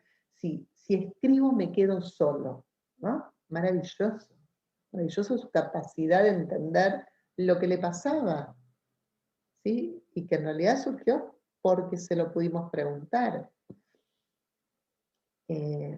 Entonces, me parece que estas cuestiones, ¿no? Dar espacio a la escucha, al diálogo, a la conversación, también muchas veces los docentes están muy solos en todo esto. Entonces se les echan las responsabilidades, se les echan las culpas, se les tiran a los estudiantes y no se los aloja tampoco a los docentes.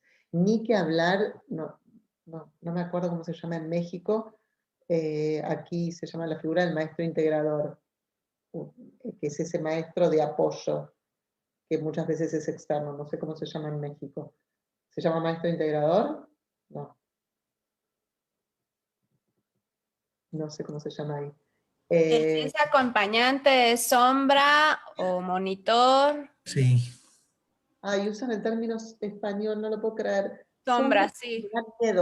Me da miedo, gente. Sí. Sombra me da miedo, no puedo creer. No sabía que en México también se usaba, porque es de España. Es un horror. O sea, de verdad, pensemos desde los significantes. ¿Qué quiere decir que un docente sea la sombra de un estudiante? Es un horror, de verdad. A mí me da miedo, ¿no? Si me ponen a alguien de sombra, yo quiero mi propia sombra, qué sé yo, no quiero la de otra, además. En todo caso, que me asombre, no que me haga sombra. ¿Sí? ¿Qué quiere decir que un docente le hace de sombra a un estudiante? Da miedo, en serio. Fíjense cómo ciertos significantes que además se toman de otros contextos. ¿Qué quiere decir esto? ¿Qué quiere decir, por ejemplo, bueno, en Argentina, por ejemplo, en muchas situaciones se llaman maestro integrador, pero son docentes que no son de la escuela, son de afuera de la escuela, con lo cual son docentes que no están integrados en la escuela, con lo cual van con su estudiante, si el docente no va, el estudiante no va, lo cual es horroroso, ¿sí? Porque entonces quiere decir que ese estudiante no es estudiante de la escuela, es estudiante de un docente.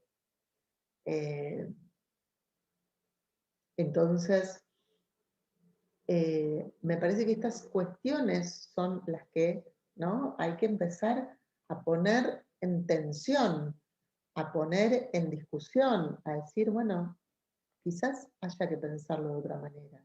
Quizás esto que venimos haciendo no está bien, no está bien, no nos está sirviendo, ya está. Seguimos como estirando, ¿no? Un modelo que ya no da para más. Entonces, si no da para más, no se trata de abolir la escuela, se trata en todo caso de refundarla, y esta era una oportunidad para hacerlo, la verdad. Creo que la estamos perdiendo, lamentablemente. Creo que nos la estamos perdiendo. Básicamente se la están perdiendo nuestros niños, ¿no? Obviamente.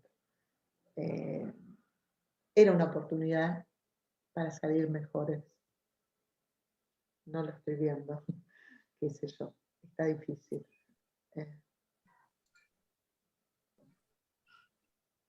Estoy leyendo algunos de los comentarios. Era lo que le iba a proponer, doctora. Sí, justo Ajá, era lo la que le íbamos a propuesta. proponer. Mire, usted, hemos notado que usted está sí. muy atenta al chat.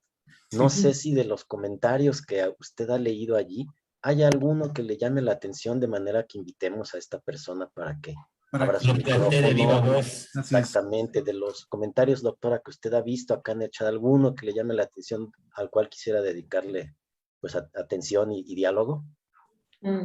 Sí, bueno, había varios interesantes, pero ahora me apareció el de Arildo. Me parece que este podría servir para debatir entre todos, ¿no? Dice el de Arildo Amaral: la educación necesita reflexionar sobre otras formas de habitar la escuela, deconstruyendo el saber hegemónico que fragmenta la práctica pedagógica de maestros y maestras. ¿Querés ampliar algo más, Arildo? Estimado Arildo, no sé si... Compañero de Brasil nos decía. De hecho, sí nos saludó al principio. No estoy seguro. Arildo, no tenés micrófono. Creo que eres el detalle. ¿Arildo no tiene micrófono? Creo que sí. Sí, no, sí tiene. ¿Sí? Sí, yo tengo, Sí, pero... Okay. Ya está. Sí, Arildo. Muy bien. Sí, yo tengo, pero yo creo que es eso. Tienes que, nosotros, profe, tenemos que reflexionar sobre las prácticas pedagógicas, sobretudo maneiras outras de habitar a escola.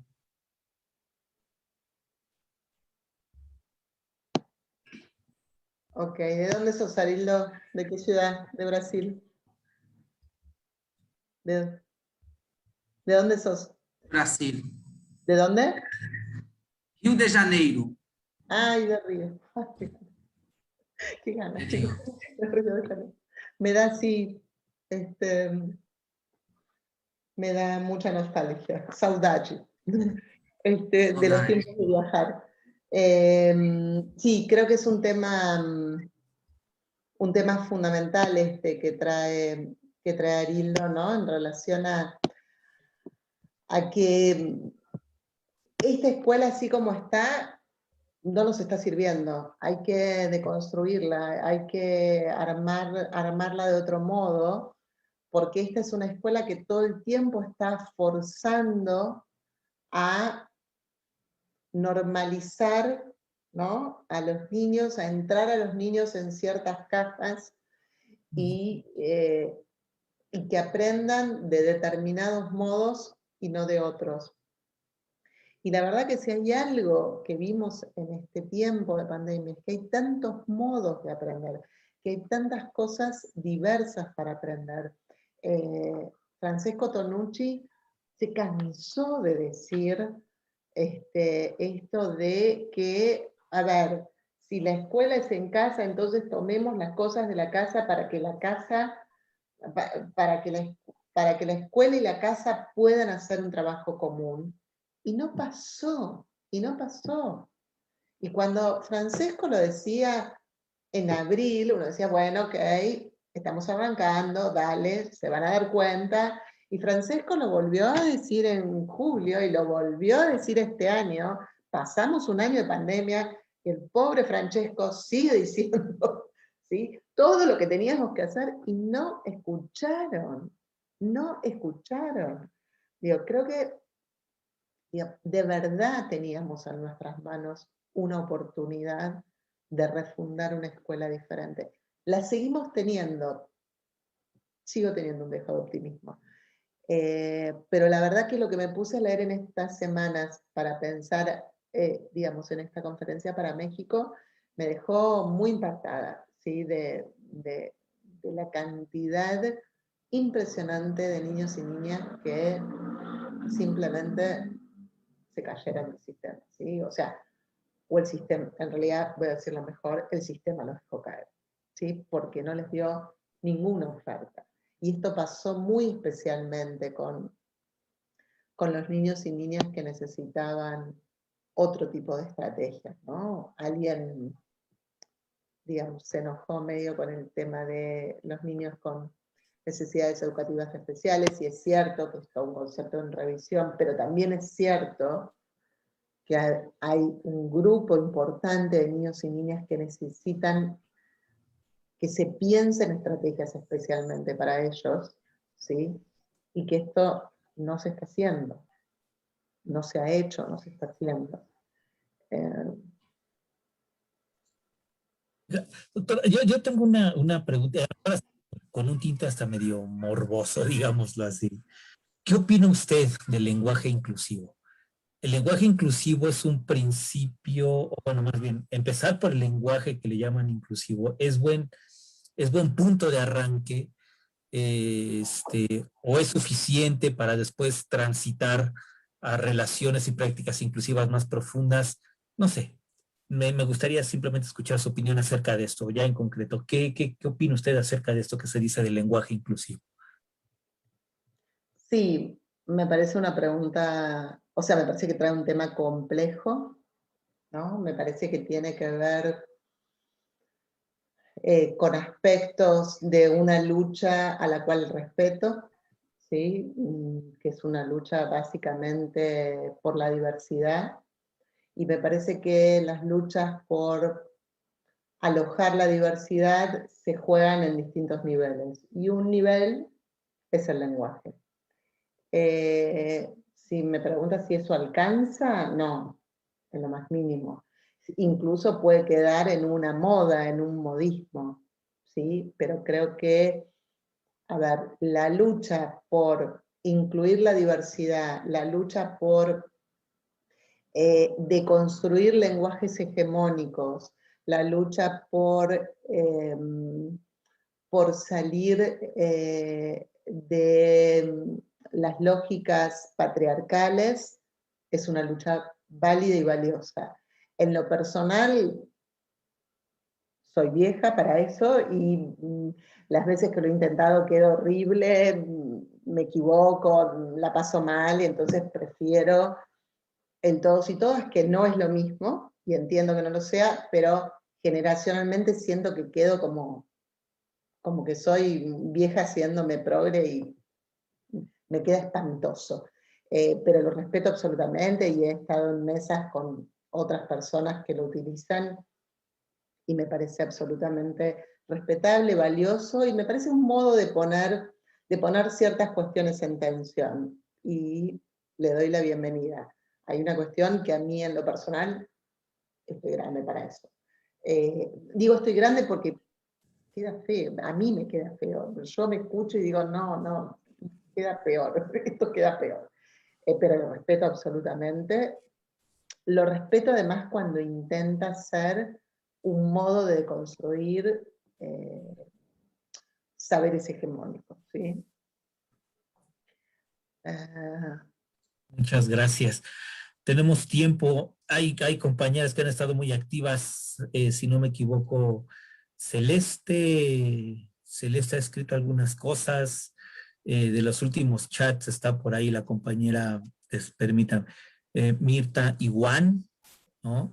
No sé si esas compañeras a las que he mencionado o algunas más que han amablemente compartido sus inquietudes en chat deseen plantear esos comentarios de viva voz o algún otro o alguna pregunta. Ahí también Leonel Mora. Entonces, sí, acá hay uno que dice, no sé cuál es el nombre, sí. están las iniciales, dice, creo que suena hermosa la propuesta, pero de entrada en la realidad de las escuelas públicas de México, donde hay aulas de 35, 40 chicos, todos diferentes, es realmente un sueño imposible.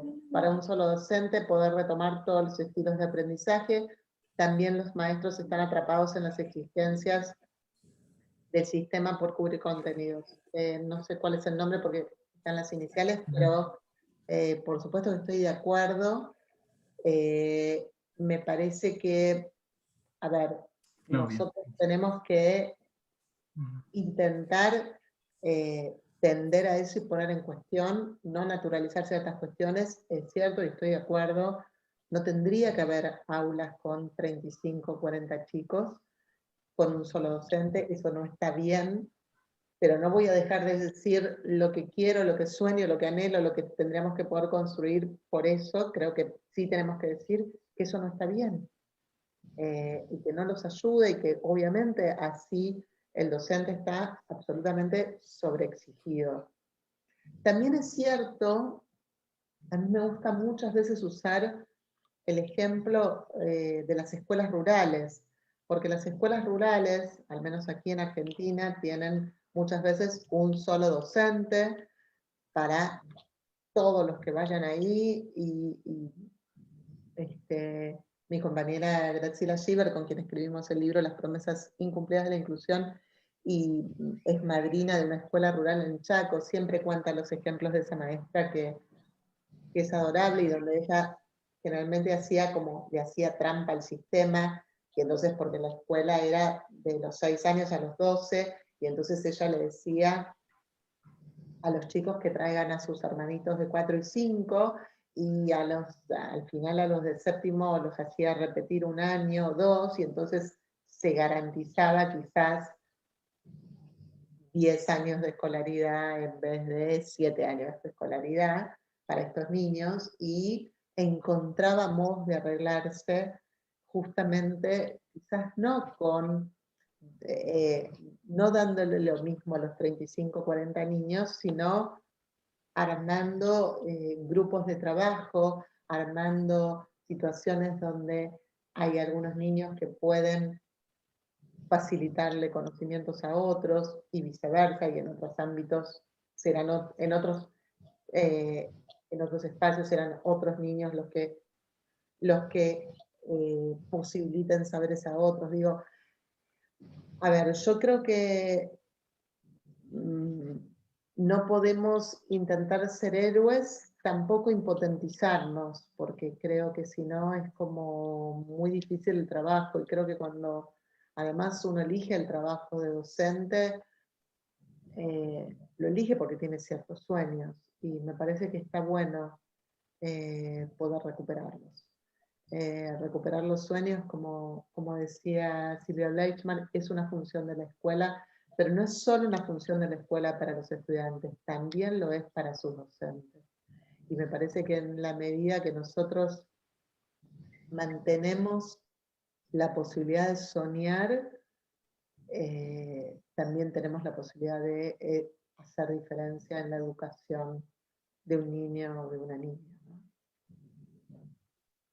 Pero entiendo que es sumamente difícil, no es que lo veo como algo, ay, qué fácil y no se están dando cuenta. Ah, Claudia era, ahora claro, Claudia que era ella. Gracias, Claudia, por el comentario. Doctora, Sí. otra duda ya para seguir abonando a toda esta diálogo, discusión tan enriquecedor. Hace rato usted señalaba en su exposición un poco el caso mexicano bueno, cómo estamos viviendo todo esto de la pandemia, ¿no? A diferencia, por supuesto, de otros países, porque pues, cada país lo está viviendo de un modo distinto. Acá en México se está advirtiendo que pudiéramos transitar un modelo híbrido, ¿no? Ya lo presencial ya no va a ser como que 100% presencial, sino que pudiera haber un híbrido entre la educación a distancia en línea y en la educación presencial. No sé si en otros países también se está abriendo la posibilidad a un modelo educativo de ese tipo, pero supongamos que sí, ¿no? ¿Cuál sería su opinión, punto de vista de un modelo de este tipo, un modelo híbrido, con relación precisamente a todo lo que usted nos comenta de los niños que de alguna manera pues son segregados y tienden a ser, cómo trabajar con todos estos niños, con toda esta dinámica que usted nos expone en un modelo educativo híbrido? ¿Cómo lo imagina usted o cómo lo propondría usted? Bueno, lo primero que creo que es fundamental que suceda para que exista un modelo híbrido o un modelo de educación en línea es que todos los niños y niñas tengan garantizado el acceso a dispositivos móviles y a Internet. Y eso lo tiene que garantizar el Estado, ¿sí? Entonces, primera cuestión es eso, porque si no es una hipocresía, si no es un modelo que funciona para menos de la mitad de la población, ¿sí?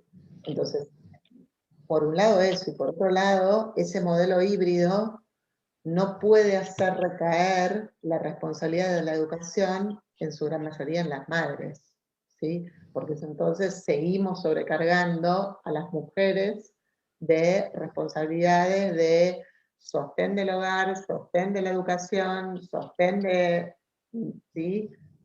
Entonces creo que para pensar ese modelo tiene que ser un modelo que no recaiga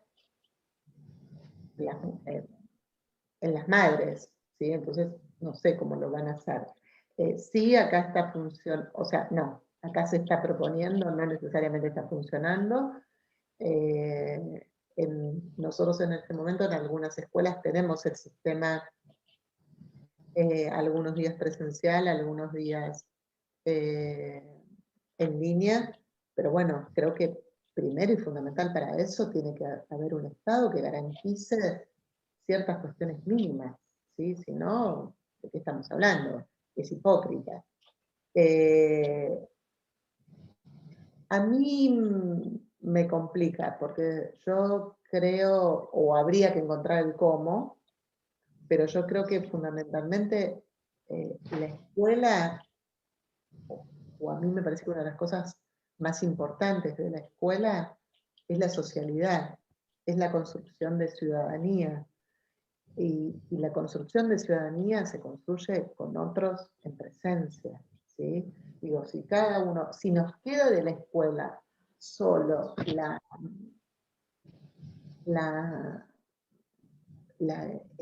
el programa y el programa cognitivo, si eso es lo que nos queda de la escuela, y perdimos para mí de las cuestiones más importantes de la escuela. Y por otra parte, digamos, tampoco hay espacio muchas veces en estos programas para pensar a los sujetos, ¿sí? Esto, el que les está pasando, qué necesitan en el 1 a 1, digamos, hay un montón de niños y niñas que no pueden con eso, con un programa que es para todos, que necesitan estrategias mucho más particulares, ¿sí?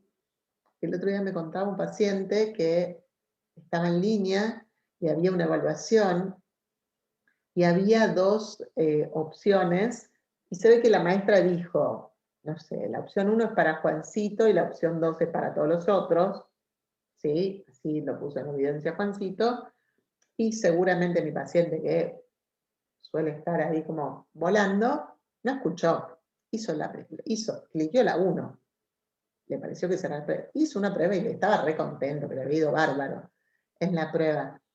Y después se enteró que él hizo la prueba de Juancito, ¿no? Entonces, pero la verdad es que fue muy interesante todas las reflexiones que hizo mi paciente acerca de, pero bueno, pero quizás a mí también me sirve esto, quizás a mí también me sirve aprender de esta manera. La verdad que esto a mí me resultó más fácil, pero no decía más fácil porque estaban simplificados los contenidos, sino quizás por el tipo de preguntas, quizás por el modo en que estaban hechas. Entonces pensaba, bueno, ¿por qué no? ¿Y por qué no? ¿Por qué no acceder a modos en los que uno se sienta más cómodo sin necesariamente tener la necesidad de tener una etiqueta colgada? ¿Sí? Pero bueno, me parece que son, cuestiones que se abren, que necesitamos pensar, que necesitamos revisar y sobre todo que necesitamos reinventar. Bueno, yo les agradezco a Muchísimas todos. gracias, doctora Napo, Omar.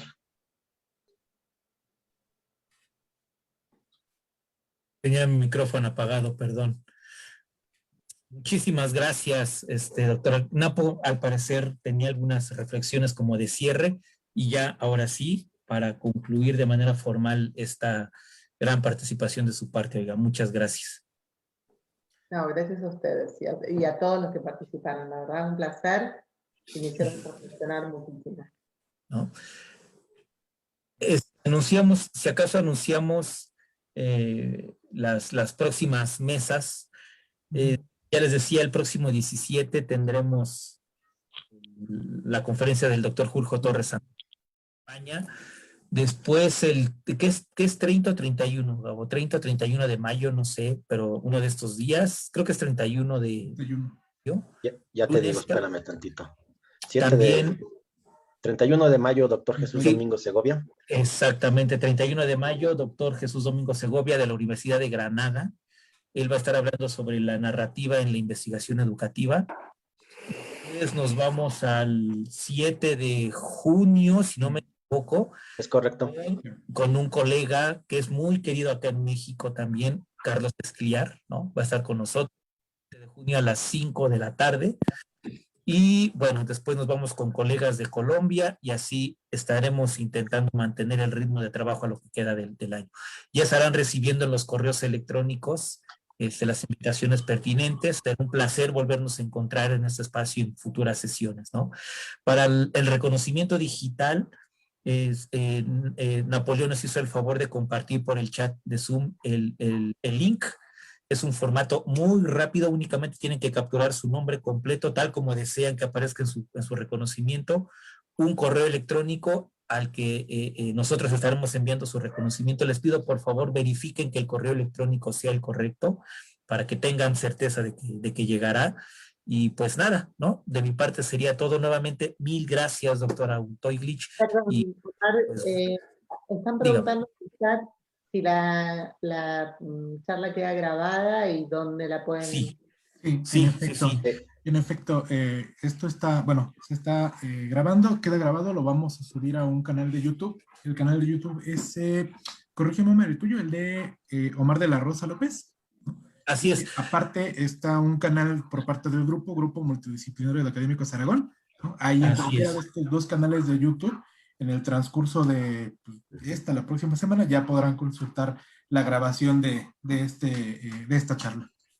Sí, así es. Yo, en todo caso, cuando me la pasen, la cuelgo también en Facebook para que esté el link y para que puedan... Claro. De hecho, ahorita gracias. ya, de hecho, en cuanto terminemos, en Facebook se queda ya en automático, ¿no? Y ya después subiremos también al YouTube, y les compartiremos el link de nuestro canal de YouTube, porque ahí también, si gustan, podrán ver todas las mesas que hasta hoy hemos realizado, incluyendo, por Los invito y se los comparto también. Pero así es. ¿el Facebook cuál es? Porque no sé cuál es el que está ahora. Facebook es el mío, Omar de la Rosa López. Ah, ok. Para Facebook es el mío, Omar de la Rosa López. Es en este momento, en ese Facebook, en este momento se está transmitiendo en vivo. Y en cuanto se termine la transmisión, bueno, ya sabrá, se queda en la nube. Ya, el video en automático ya se queda ahí, ¿no? Cuando yo también ya suba este video a nuestra plataforma, también le comparto, o les compartimos a todos, por supuesto, el link para que accedan a nuestro canal de YouTube y ahí puedan también revisar, si lo desean, todas las conferencias que hasta hoy las mesas que hasta hoy hemos multidisciplinario, ¿no? Y pues ya, no queremos quitarles más tiempo. Muchas gracias, porque allá en Argentina ya es noche, ya es hora de cenar, digamos en México de echar taquito, ¿no? Dice acostar, a dormir, a descansar, ¿no? Un abrazo, en verdad. Muchísimas gracias, doctora. Un placer, hermanos argentinos, uruguayos, brasileños, mexicanos. Doctora Gisela, mil gracias, mil gracias. Y por supuesto, un aplauso, claro. Un caluroso gran abrazo y aplausos.